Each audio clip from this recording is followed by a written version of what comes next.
Hello നമസ്കാരം, എല്ലാവർക്കും challenger ആപ്പിലേക്ക് സ്വാഗതം. ഞാൻ അനന്തു. അപ്പോൾ ഇന്ന് നമ്മൾ പഠിക്കാൻ പോകുന്ന ഒരു ടോപ്പിക് എന്ന് പറയുന്നത് കേരള നവോത്ഥാനം എന്ന് പറയുന്ന ഭാഗമാണ്. കുറച്ച് ടഫാണോ എന്ന് ചോദിച്ചാൽ ഓർത്തെടുക്കാൻ ഇച്ചിരി പാടുള്ള ടോപ്പിക്കാണ്. പക്ഷേ ആ പ്രശ്നം നിങ്ങൾക്കാർക്കും വരാൻ പോകുന്നില്ല, അത് ഞാൻ തരുന്ന ഉറപ്പ്.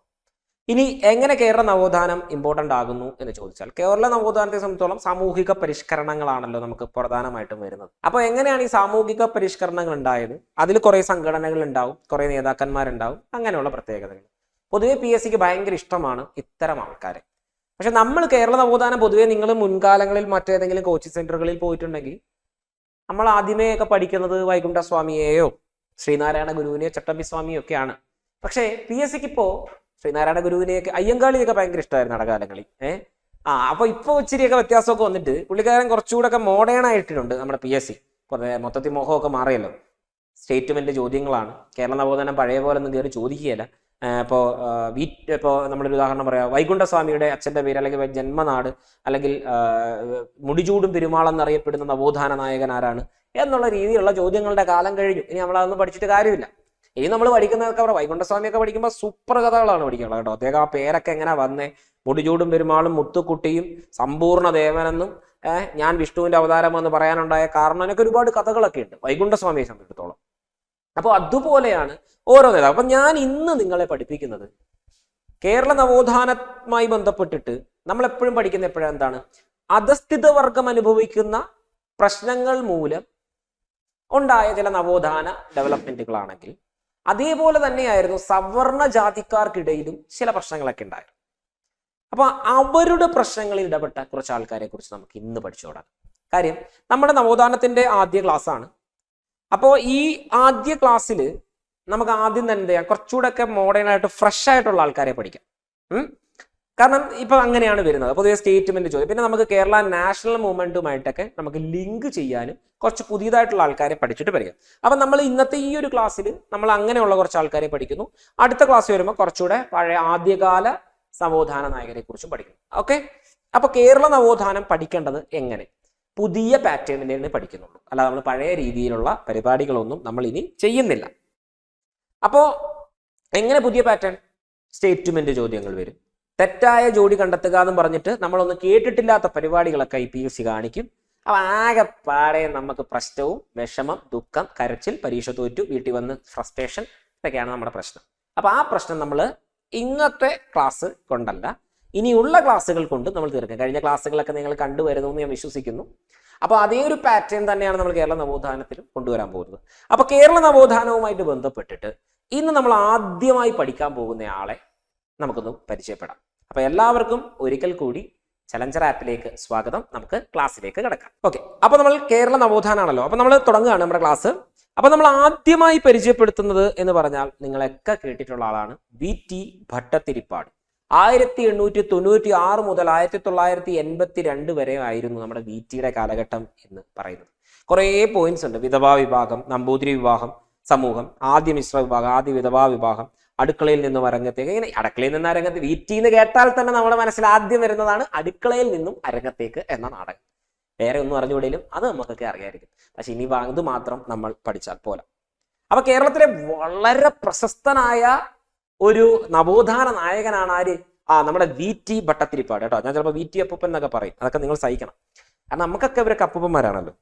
അപ്പൊ ഈ VT ഭട്ടതിരിപ്പാട് എന്ന് പറയുന്ന ആൾ കേരളത്തിലെ വളരെ പ്രസിദ്ധനായ ഒരു ആളാണ്. 1896 മാർച്ച് മാസം 26-ാം തീയതി മേഴത്തൂർ എന്ന് പറഞ്ഞ ഇന്നത്തെ പൊന്നാനി താലൂക്കാണ് കേട്ടോ. മേഴത്തൂർ ഗ്രാമത്തിൽ തുപ്പൻ ഭട്ടതിരിയുടെയും ശ്രീദേവി അന്തർജനത്തിന്റെയും മകനായിട്ടാണ് നമ്മുടെ VT ഭട്ടതിരിപ്പാടിന്റെ ജനനം. ഓക്കെ, തുപ്പൻ ഭട്ടതിരിപ്പാടിന്റെയും അതുപോലെ തന്നെ ശ്രീദേവി അന്തർജനത്തിന്റെയും മകനായി 1896 മാർച്ച് മാസം 26-ന് മേഴത്തൂരിൽ ജനിച്ച ആളാണ് VT ഭട്ടതിരിപ്പാട്. ജസ്റ്റ് അറിഞ്ഞിരിക്കണം കേട്ടോ. സ്ലൈഡിൽ ഇല്ലാത്ത കാര്യങ്ങളുണ്ടെങ്കിൽ ഉറപ്പായിട്ടും എന്ത് ചെയ്യുക, ഒന്ന് നോട്ട് ചെയ്യുക. ഞാൻ ആദ്യം കഥയായിരിക്കും പറയുക, അത് നമ്മൾ സ്ലൈഡിലൂടെ ഒന്ന് ഓടിച്ചു പോകും. ഇങ്ങനെയായിരിക്കും നമ്മുടെ പഠിക്കുന്ന പോകുന്ന രീതി കേട്ടോ. ഓക്കെ, നിങ്ങളുടെ മനസ്സിലേക്ക് വരേണ്ടത് എന്ന് പറയുന്നത്, നമ്മളൊരു സിനിമ കാണുക. നമ്മളൊരു സിനിമ കാണുന്നത് എങ്ങനെയാണ്? നമ്മൾ പല സിനിമകളുണ്ട്. നമ്മുടെ വിനീതൊക്കെ അഭിനയിച്ച, ഡാൻസർ വിനീതും അതുപോലെ മോഹിനിയൊക്കെ അഭിനയിച്ചൊരു സിനിമയുണ്ടല്ലോ, ആ സിനിമയിലെ പോലെ ഈ നമ്പൂതിരി സമൂഹങ്ങളിലെ പ്രശ്നങ്ങളെ കുറിച്ച് പറയുന്ന ഒരുപാട് സിനിമകളുണ്ട്. ഇപ്പോൾ നമ്മൾ രക്തസാക്ഷികൾ സിന്ദാബാദ് എന്നൊക്കെ എടുത്തുള്ള പടമൊക്കെ എടുത്തു കഴിഞ്ഞാൽ നമ്പൂതിരി സമുദായങ്ങളിൽ കുറെ കസ്റ്റംസ് ഉണ്ട്. അപ്പോൾ അങ്ങനെയുള്ള കസ്റ്റമുകളൊക്കെ നിലനിൽക്കുന്ന അവരുടെ സമൂഹത്തിനകത്തു തന്നെ നിൽക്കുന്ന ദുരാചാരങ്ങളും ഒക്കെ ഒരുപാട് കൊടുമ്പിരി കൊണ്ട് നിൽക്കുന്ന സമയമാണ്. ഞാൻ മറ്റേ പറഞ്ഞൊരു സിനിമയുണ്ട്, ആ സിനിമയിൽ ഒരു പാട്ടൊക്കെ ഉണ്ട്, വൈശാഖ പൗർണമിയോ എന്നൊക്കെ പറഞ്ഞിട്ട് തുടങ്ങുന്ന ഒരു പാട്ടൊക്കെ ഇല്ലേ ഇവിടെ. അപ്പോൾ ആ പാട്ടുള്ള സിനിമ നിങ്ങൾ ഓർത്തോണം കേട്ടോ, എനിക്ക് സിനിമയുടെ പേര് കിട്ടുന്നില്ല. അപ്പോൾ അങ്ങനെ ഒരു കാലഘട്ടമാണ് നിങ്ങളുടെ മനസ്സിലേക്ക് വരേണ്ട ഒരു സാധനം.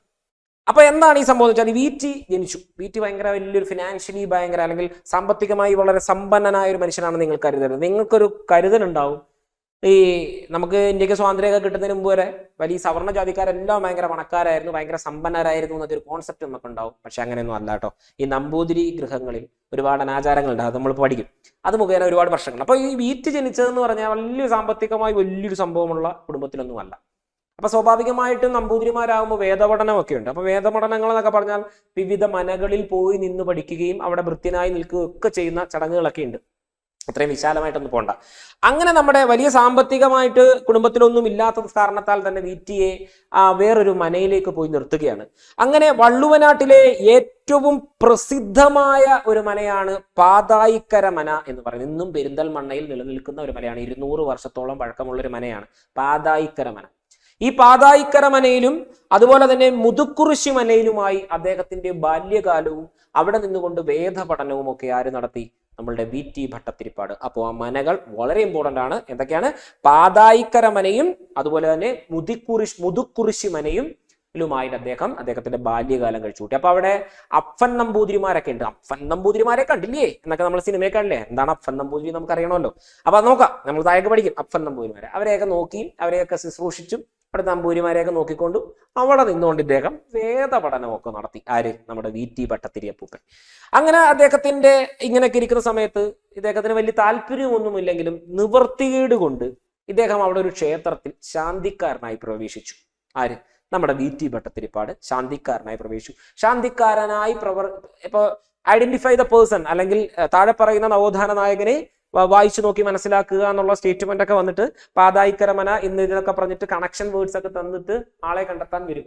അല്ലെങ്കിൽ എന്താണ്? ശാന്തിക്കാരനായിരുന്ന കേരള നവോത്ഥാന നായകൻ എന്നൊക്കെ പറഞ്ഞിട്ടായിരിക്കും വരുന്നത്. അപ്പൊ അറിയണം, അങ്ങനെ ശാന്തിക്കാരനായിരുന്നു ആര്?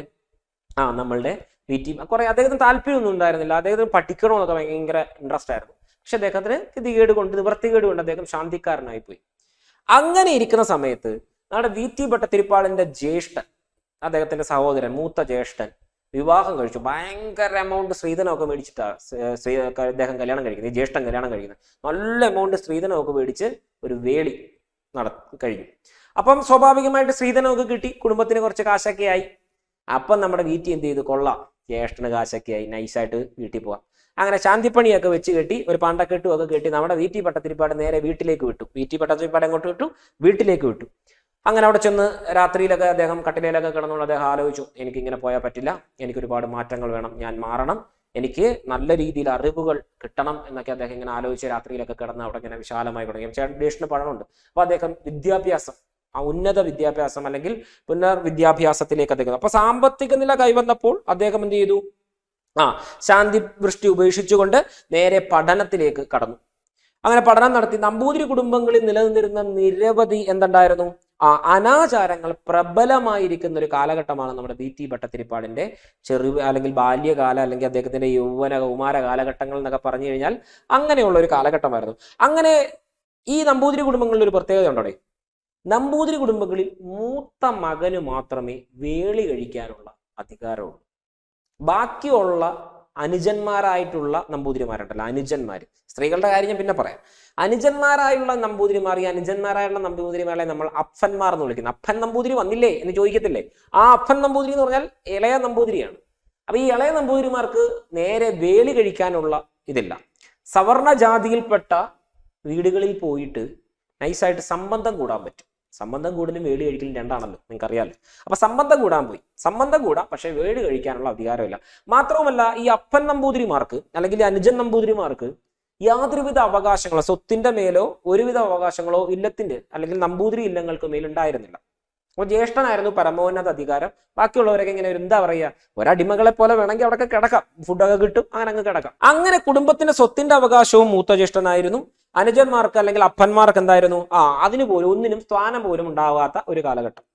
അതുപോലെ തന്നെ നമ്പൂതിരി സ്ത്രീകളുണ്ട്. നമ്പൂതിരി സ്ത്രീകൾക്ക് എന്ന് പറഞ്ഞാൽ പുറത്ത് വെട്ടത്തിലേക്ക് പോലും വരാൻ പറ്റില്ല. അവർക്ക് ദേവകാര്യങ്ങളും അടുക്കള കാര്യങ്ങളും മാത്രം നോക്കി ഉള്ളിൽ കഴിയാം, ഒരിക്കലും പുറത്തേക്ക് വരാൻ പറ്റില്ല. അഥവാ പുറത്തേക്ക് വന്നാൽ അവർക്ക് കുറെ വസ്ത്രധാരണമൊക്കെ ഉണ്ട്. മറക്കുട നിങ്ങൾ കണ്ടിട്ടില്ലേ, സിനിമയിലൊക്കെ കണ്ടിട്ടില്ലേ, ഓലക്കുട പോലൊരു സാധനം, അതുപോലെ ഒരു തുണിയൊക്കെ ഇട്ടിട്ട് ഘോഷയൊക്കെ ധരിച്ച് നമ്മൾ പറന്ന് ഇടുമ്പോൾ തന്നെ ഒരു തുണിയൊക്കെ ഇടും, ഘോഷ എന്നാ പറയുന്നതിന്. അപ്പൊ ഇതൊക്കെ ധരിച്ചിട്ട് വല്ലപ്പോഴൊക്കെ ദാസിമാരോടൊപ്പമേ പുറത്തു പോകാനായിട്ടുള്ള അധികാരമൊക്കെ ആർക്കുണ്ടായിരുന്നുള്ളൂ, നമ്പൂതിരി സ്ത്രീകൾക്കും ഉണ്ടായിരുന്നുള്ളൂ. ശരിക്കും പറഞ്ഞാൽ അടിമത്തം തന്നെയായിരുന്നു അവരും അനുഭവിച്ചുകൊണ്ടിരുന്നത്. വീർപ്പുമുട്ടലായിരുന്നു, വളരെ കുറച്ച് ന്യൂനപക്ഷമായല്ല. പിന്നെ ഞാൻ പറഞ്ഞല്ലോ, ഈ നമ്പൂതിരി ഗൃഹങ്ങളിൽ ഞാൻ പറഞ്ഞല്ലോ മൂത്ത ജ്യേഷ്ഠന്മാർക്കായിരുന്നു വിവാഹം കഴിക്കാനുള്ള അധികാരം ഉണ്ടായിരുന്നത്. അങ്ങനെ സംഭവിച്ചപ്പോൾ എന്താ പറ്റുക, സ്വാഭാവികമായിട്ട് നമുക്ക് മനസ്സിലാക്കാം, ചെറുക്കന്മാര് കുറവും പെൺപിള്ളേർ ഇഷ്ടം പോലെയും കിടക്കുക.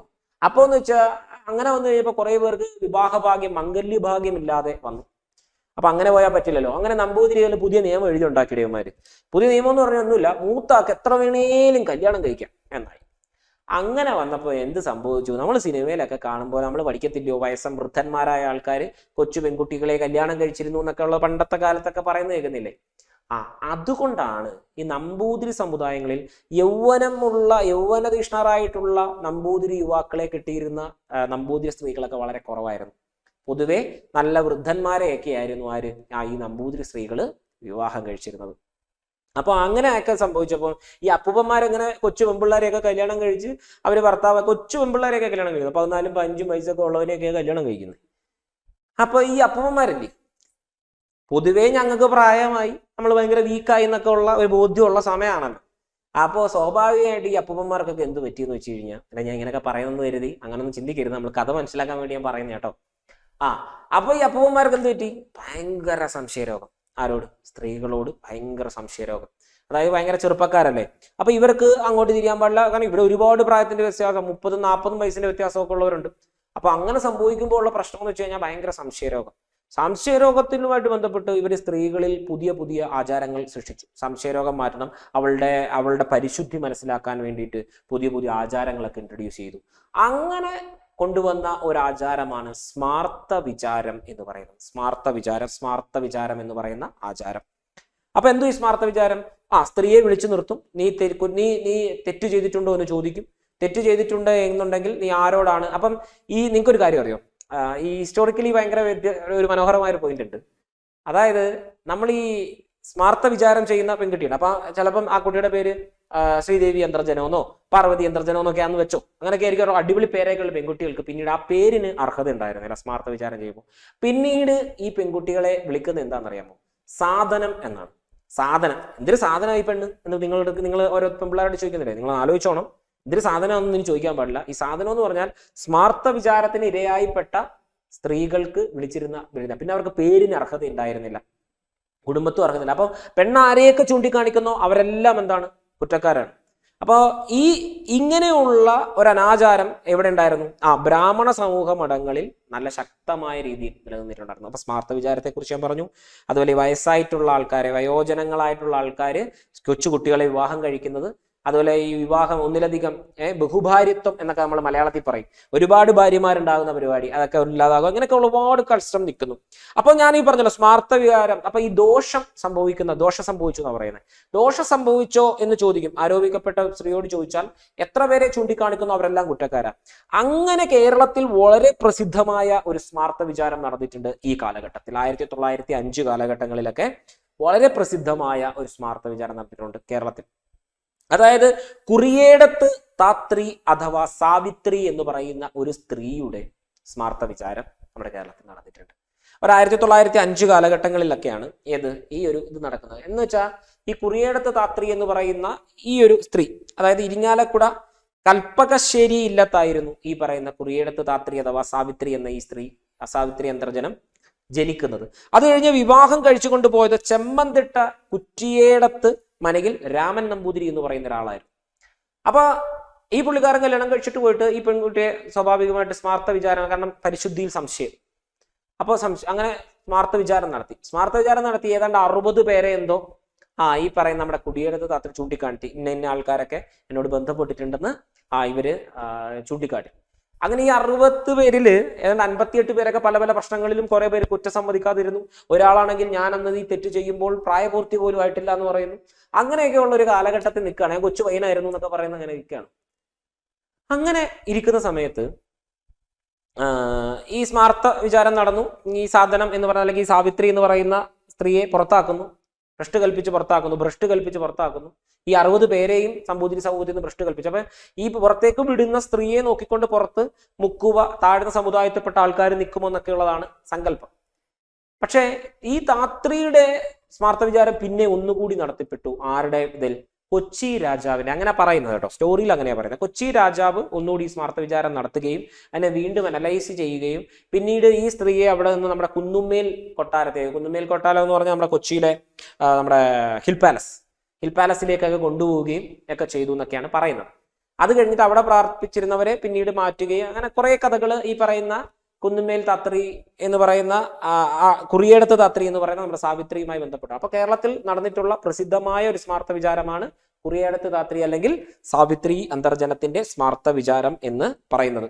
അപ്പൊ ഈ ഭാസ്കരനുണ്ണി എന്ന് പറയുന്ന ഒരു എഴുത്തുകാരനുണ്ടല്ലോ, നിങ്ങൾക്ക് അറിയായിരിക്കും.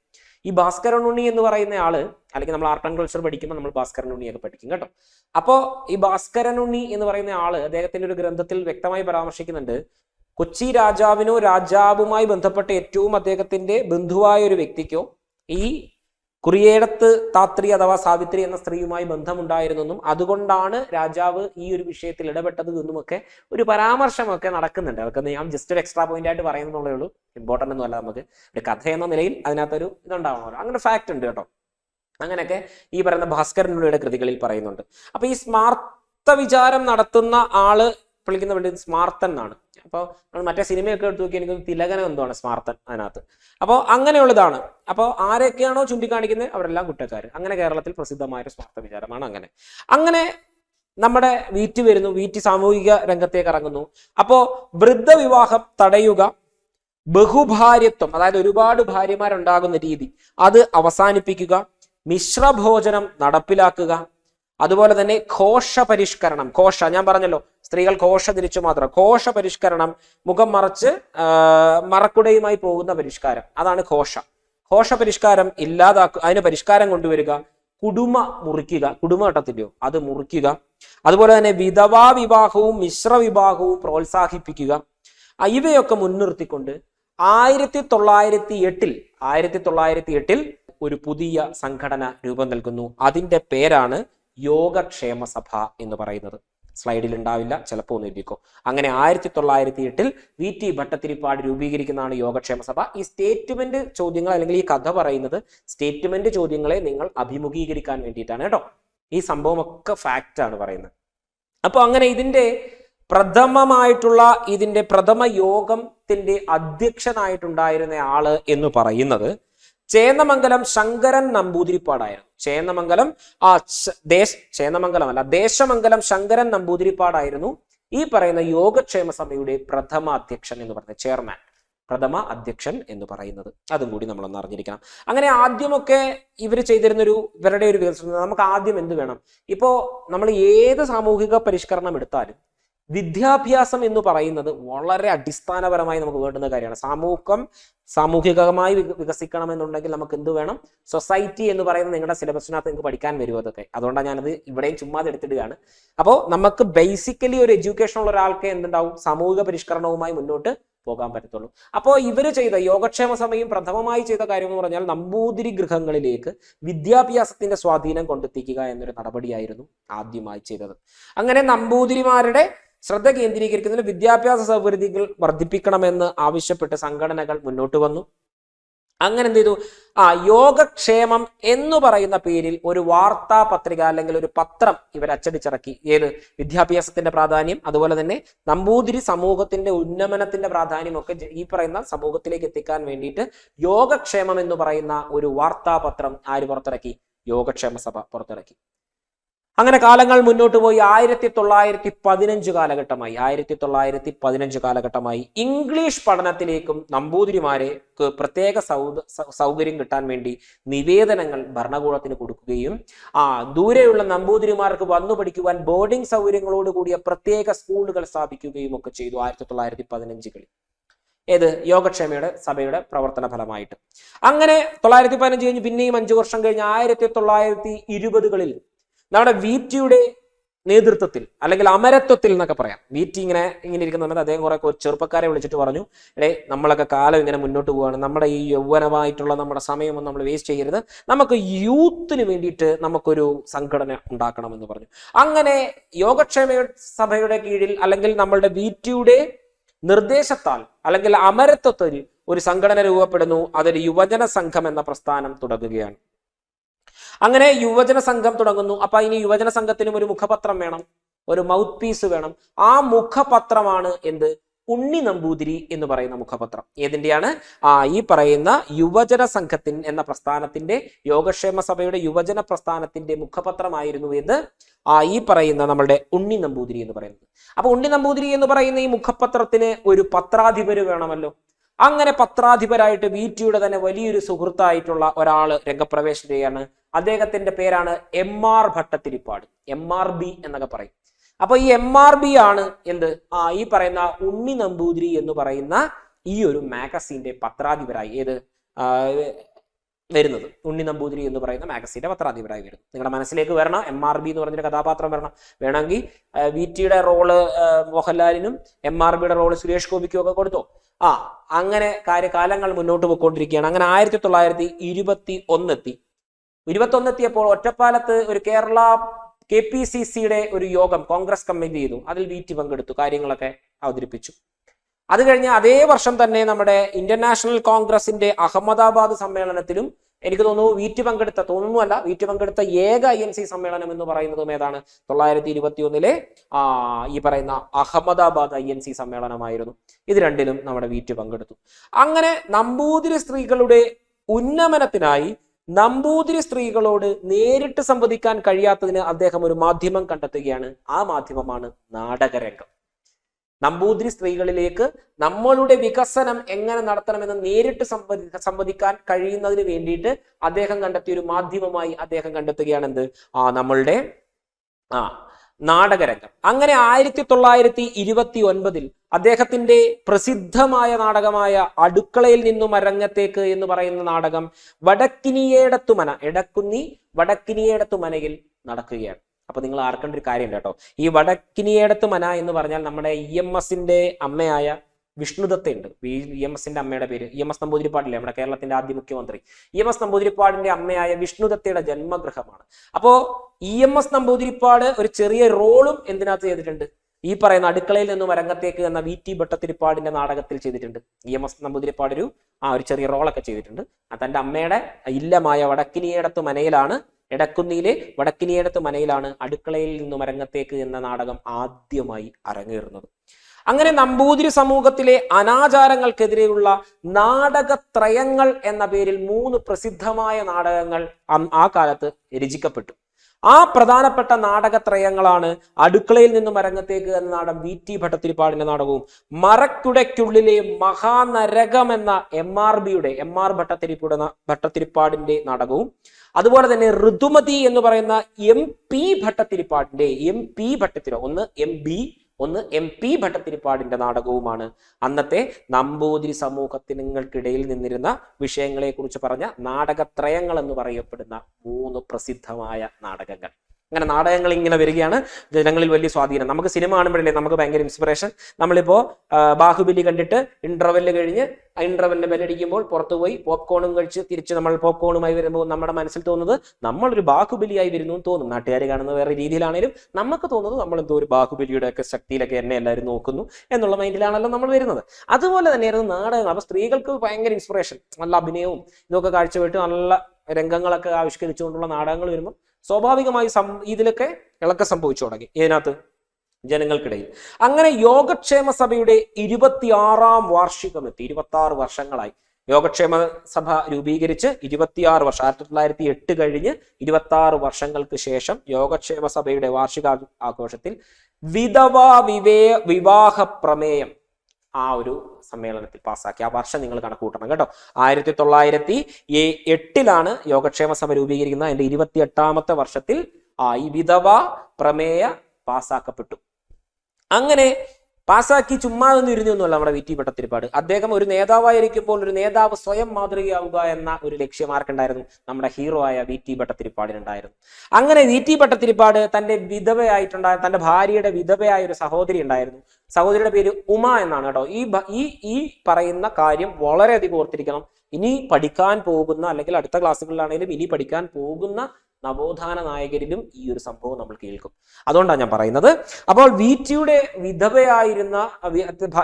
ഭാര്യയുടെ വിധവയായ ഒരു സഹോദരി ഉണ്ട്, ഉമ എന്നാണ് പേര്, ഉമ അന്തർജനം. ഈ ഉമ അന്തർജനത്തെ MRBക്ക് വിവാഹം കഴിച്ചു കൊടുത്ത് ആദ്യത്തെ വിധവാ വിവാഹം നമുക്ക് ആര് നടത്തി? നമ്മുടെ VT ഭട്ടതിരിപ്പാട് നടത്തി. ആദ്യത്തെ വിധവാ വിഭാഗം VT ഭട്ടതിരിപ്പാട്. ഉമാന്തർജനത്തിനെ, വിധവയായ ഉമാന്തർജനത്തിനെ MRBക്ക് വിവാഹം കഴിച്ചു. ഉമാന്തർജന ആരാ? VTയുടെ ഭാര്യയുടെ സഹോദരി. അവിടെയും തീർന്നില്ല. VT ഭട്ടതിരിപ്പാടിന്റെ സഹോദരിയായ VT പാർവതിക്ക് മറ്റൊരാളെ കൂടി കണ്ടെത്തി. ആ ആളുടെ പേര് എന്ന് പറഞ്ഞാൽ രാഘവ പണിക്കർ എന്നായിരുന്നു. ഈ രാഘവ പണിക്കർ എന്ന് പറയുന്ന ആൾക്ക്, നായർ സമുദായത്തിൽപ്പെട്ട രാഘവ പണിക്കർ എന്ന് പറയുന്ന ഒരാൾക്ക് വിവാഹം കഴിച്ചു കൊടുത്ത് മിശ്ര വിവാഹവും ആദ്യമായി നടപ്പിലാക്കിയാര്? നമ്മളുടെ VT ഭട്ടതിരിപ്പാട്. ഈ പേരുകളൊന്നും മറക്കണ്ട കേട്ടോ. ഒന്ന് ഉമാ അന്തർജനവും MRBയും, മറ്റൊന്ന് VT പാർവതിയും രാഘവ പണിക്കരും. ഇതൊക്കെ ആരാണെന്ന് ഞാൻ പറഞ്ഞു. VT പാർവതി VTയുടെ സഹോദരിയാണ്. ഉമാ അന്തർജനം എന്ന് പറഞ്ഞാലും VTയുടെ സഹോദരിയാണ്, ഭാര്യ സഹോദരിയാണ്. വിവാഹം കഴിച്ചത് MRB ഇമ്പോർട്ടന്റ് ആണ്. ഈ MRB ഉമ വിവാഹം എന്ന് പറഞ്ഞാൽ നമ്പൂതിരി സമുദായത്തിലെ സാമൂഹിക പരിഷ്കരണത്തിൽ വലിയ 2 താരങ്ങളായിരുന്നു. നമ്മൾ ഇന്നിപ്പോ കേൾക്കും. കുറെ ആൾക്കാർ ഈ ഒരു വിവാഹത്തെ എടുത്ത് ഉപയോഗിക്കുന്നുണ്ട്. ഈ വിവാഹം തന്നെ ഒരു വലിയ സംഭവമാണ്. അത് ഞാൻ പറയാം. അങ്ങനെ ബ്രാഹ്മണ സമുദായത്തിലെ ആദ്യത്തെ മിശ്ര വിവാഹത്തിന് നേതൃത്വം നൽകിയതും കേരളത്തിലെ ആദ്യത്തെ വിധവാ വിവാഹത്തിന് നേതൃത്വം നൽകിയതും ആരാണ്?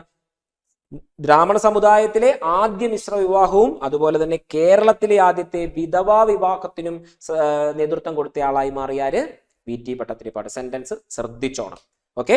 ബ്രാഹ്മണ സമുദായത്തിലെ ആദ്യ മിശ്ര വിവാഹം, ബ്രാഹ്മണ സമുദായത്തിലെ ആദ്യ മിശ്ര വിവാഹവും കേരളത്തിലെ ആദ്യ വിധവാ വിവാഹം. ഇതാണ് പറഞ്ഞത്. അങ്ങനെ ഇതിന്റെയൊക്കെ ഫലമായിട്ട് ഒരു പ്രശ്നം ഉണ്ടായിടേ. ഇങ്ങനൊക്കെ കാര്യങ്ങളൊക്കെ ചെയ്യുമ്പോൾ സ്വാഭാവികമായിട്ട് എന്ത് ചെയ്യും?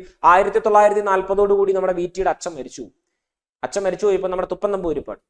അപ്പോ സ്വാഭാവികമായിട്ടും ബന്ധുക്കളൊന്നും പങ്കെടുത്തില്ല. ഇങ്ങനെയുള്ള പ്രവർത്തികൾ കാണിക്കുന്ന കുടുംബത്തിലെ അങ്ങനെ ആൾക്കാരുമായിട്ട് തൊട്ടുകൂടായ്മ, തീണ്ടിക്കൂടായ്മയൊക്കെ നിൽക്കുന്ന കാലത്ത് അദ്ദേഹത്തിന്റെ മരണത്തിന് അദ്ദേഹത്തിന്റെ ബന്ധുക്കൾ പോലും പങ്കെടുത്തില്ല. 1940 VTയുടെ അച്ഛൻ മരിച്ചപ്പോൾ.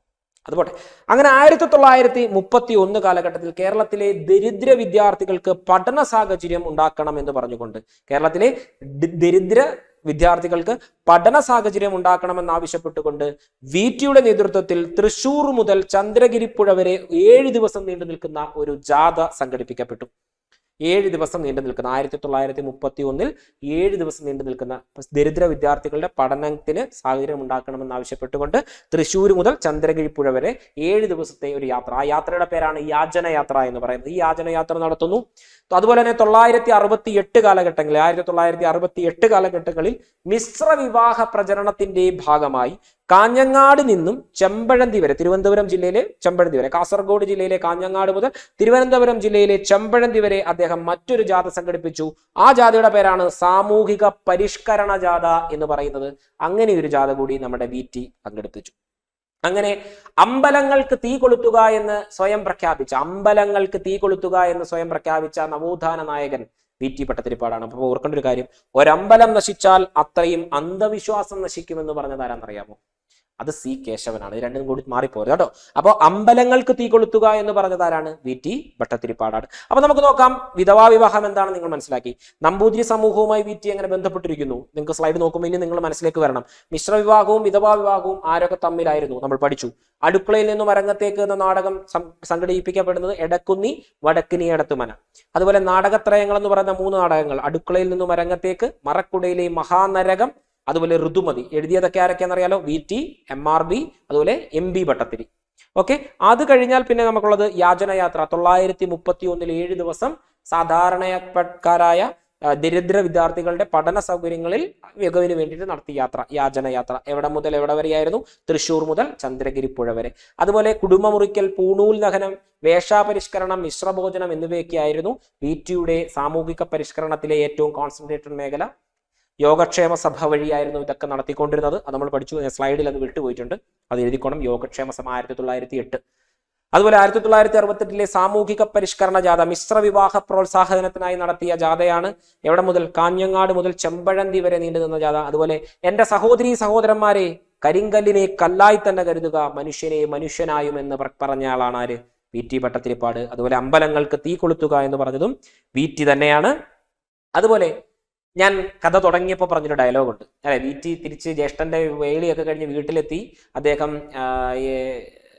പഠനം വേണമെന്ന് ആഗ്രഹിക്കുന്ന ഒരു സമയം അദ്ദേഹം ആ രാത്രിയിൽ കിടന്ന് പറഞ്ഞ ഒരു ഡയലോഗ് ഞാൻ ഇവിടെ എഴുതിയിട്ടുണ്ട്. ആ രാത്രി മുഴുവൻ ഞാൻ എൻ്റെ ഭാവിയെ പറ്റി ചിന്തിച്ചു, വിജ്ഞാനം നേടിയേ അടങ്ങൂ എന്ന് ആ ഘോരാന്ധകാരത്തിൽ ഞാൻ ശപഥം ചെയ്തു. കണ്ണീരും കിനാവും എന്നത് അദ്ദേഹത്തിന്റെ ആത്മകഥയാണ്. അതിനകത്ത് പറഞ്ഞിരിക്കുന്ന വളരെ പ്രസിദ്ധമായ ഒരു ലൈനാണ് എന്ത്? ആ രാത്രി മുഴുവൻ ഞാൻ എൻ്റെ ഭാവിയെ പറ്റി ചിന്തിച്ചു, വിജ്ഞാനം നേടിയേ അടങ്ങൂ എന്ന് ആ ഘോരാന്ധകാരത്തിൽ ഞാൻ ശപഥം ചെയ്തു എന്ന് കണ്ണീരും കിനാവും എന്ന തന്റെ ആത്മകഥയിൽ അദ്ദേഹം പരാമർശമുണ്ട്. അതുപോലെ അദ്ദേഹത്തിന്റെ ആദ്യത്തെ കഥാസമാഹാരം എന്ന് പറയുന്നത് രജനീ രംഗം എന്ന അദ്ദേഹത്തിന്റെ കഥയാണ് കേട്ടോ. അതുമായി ബന്ധപ്പെട്ട കുറെ രചനകളും കാര്യങ്ങളും ഒക്കെ ഉണ്ട്. കുറച്ചൊക്കെ റെഫർ ചെയ്യണം, ഫാക്ട്സ് ഒക്കെ റെഫർ ചെയ്യണം. ഇത്രയും കാര്യങ്ങളാണ് എന്ത് നമുക്ക് VT ഭട്ടതിരിപ്പാടുമായി ബന്ധപ്പെട്ട് പഠിക്കാനുള്ളത്. വളരെ മനോഹരമായ ഒരു കഥ നിങ്ങളുടെ മനസ്സിലൊരു കഥയായിട്ട് എത്തിയിട്ടുണ്ടെന്ന് ഞാൻ വിശ്വസിക്കുന്നു. സ്റ്റേറ്റ്മെന്റ് കാര്യങ്ങളുണ്ട്, സ്ലൈഡിൽ ഇല്ലാത്ത കാര്യങ്ങളുണ്ട്, കൃത്യമായി ഓർത്തു വെച്ചോണം. MRV ഉമ, അതുപോലെ തന്നെ VT പാർവതി, രാഘവ് പണിക്കർ, അതുപോലെ കുറെ എക്സ്ട്രാ പോയിന്റ്സ് ഞാൻ പറഞ്ഞിട്ടുണ്ട്. ഓക്കെ, അപ്പോൾ അതൊക്കെ പറയാം. നാടകത്രയങ്ങൾ ഏതൊക്കെയാണ്, എഴുതിയത് ആരൊക്കെയാണ്, അങ്ങനെ ഒരുപാട് കാര്യങ്ങളുണ്ട്. ആ ഫാക്ട്സ് പഠിച്ച് തന്നെ പോകണം. ഞാൻ ഈ പറഞ്ഞ ക്ലാസ് ഒന്നുകൂടി കാണണമെങ്കിൽ വീണ്ടും വീണ്ടും കണ്ടായാലും നിങ്ങൾ എന്ത് ചെയ്യുക? പഠിക്കുക. അപ്പോൾ ഇന്നത്തെ ഈ ഒരു ക്ലാസ് ഇത് വലിയ ഇതൊരു സംഭവമാണ്. കുറച്ച് ഫാക്റ്റായിട്ട് പഠിക്കണം. VT ഭയങ്കര ഇമ്പോർട്ടൻ്റ് ടോപ്പിക്കാണ്. VTയെ പറ്റി നല്ല രീതിയിൽ പഠിക്കണം ഓരോ മെയിൻസ് ഓർമ്മയില്ല. അതുകൊണ്ടാണ് ഇന്നത്തെ ഈ ഒരു ക്ലാസ് ഇങ്ങനെ പോയിട്ടുള്ളത്. അപ്പോൾ ഇന്നത്തെ ക്ലാസ് നിങ്ങൾക്ക് മനസ്സിലായെന്ന് വിശ്വസിക്കുന്നു. ഇതിന്റെ ബാലൻസ് ആയിട്ടുള്ള ഇദ്ദേഹത്തിന്റെ ഒരു ബാക്ക് ടു ബാക്ക് ആയിട്ട് ആൾക്കാരെ നമുക്ക് ഇനി പഠിക്കാനുണ്ട്. അത് പ്രധാനമായും പാർവതി, നെന്മേനിമംഗലവും ആര്യാപ്പള്ളവുമാണ്. അത് നമ്മൾ മറ്റൊരു സെഷനിൽ പഠിക്കുന്നതായിരിക്കും. ഇന്നത്തെ ക്ലാസ് എല്ലാവർക്കും ഇഷ്ടപ്പെട്ടു എന്ന് വിശ്വസിക്കുന്നു. മറ്റൊരു ക്ലാസ്സുമായി വേറൊരു ദിവസം കാണാം. Thank you.